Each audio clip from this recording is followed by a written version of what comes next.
Definitely بات یہ ہے کہ یہ پاکستان اپنے لیے تو نہیں کر رہا یار, یہ امریکہ کا جرنیل کہہ رہا ہے کہ ہماری سرزمین پر, امریکہ کے اندر ان شارٹ کہہ دو کہ 9/11 ٹائپ چیزیں ہونے کی کوشش ہو رہی ہے. اب جیسے آج اس نے وہ جو بندہ جو کینیڈا سے آیا ہے, شاہزیب, اس کا الزام تو پاکستان میں نہیں لگایا نا. نہیں, پاکستان نژاد کینیڈین.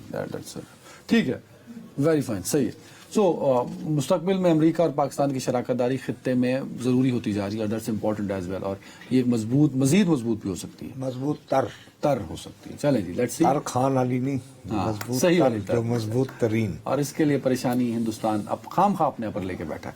ایک بریک سے جی ناظرین, ویلکم بیک. صاحب, آج اسلام آباد ہائی کورٹ دوبارہ پہنچی پاکستان تحریک انصاف 190 بلین پاؤنڈ کی جو سزا تھی اس کی معطلی کے لیے, لیکن کیونکہ جج صاحب جو بینچ میں شامل ایک جج صاحب تھے, جسٹس صاحب, وہ حج کی چھٹی پہ تھے, لہٰذا سماعت نہیں ہو سکی. تو پی ٹی آئی کے لیے تو کوئی اچھی خبر نظر آتی نہیں دکھائی دے. اڈیالہ جیل میں بھی نہیں ہو پائی. ہاں, تو شاخہ نٹو تو کوئی بھی نہیں ہو پائی الٹیمیٹلی کہانی. نہیں تو اس سے یہ ہوا نا, جب وہ ہائی کورٹ کا ہوا تو وہ علیمہ بی بی بہرحال بہن ہے, جذباتی ہو گئے, وہ تو پہنچ گئی اندر.